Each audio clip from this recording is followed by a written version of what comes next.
Now I will show you, if you want to get the dimension of entire wall, how you can use this dimension. So what I will do is I will just simply go to align tool,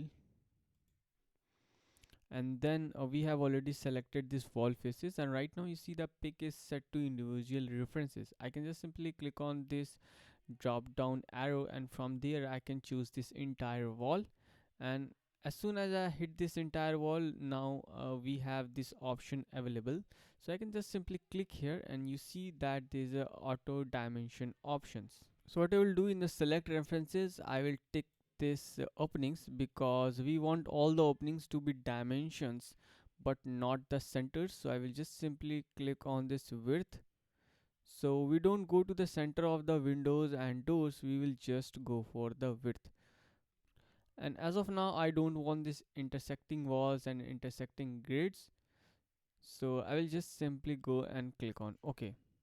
Now all I need is just to simply click on the wall.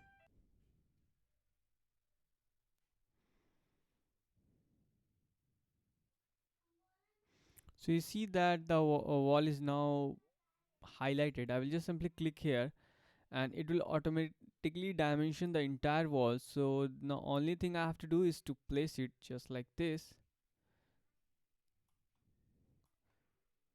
Same goes for this wall as well.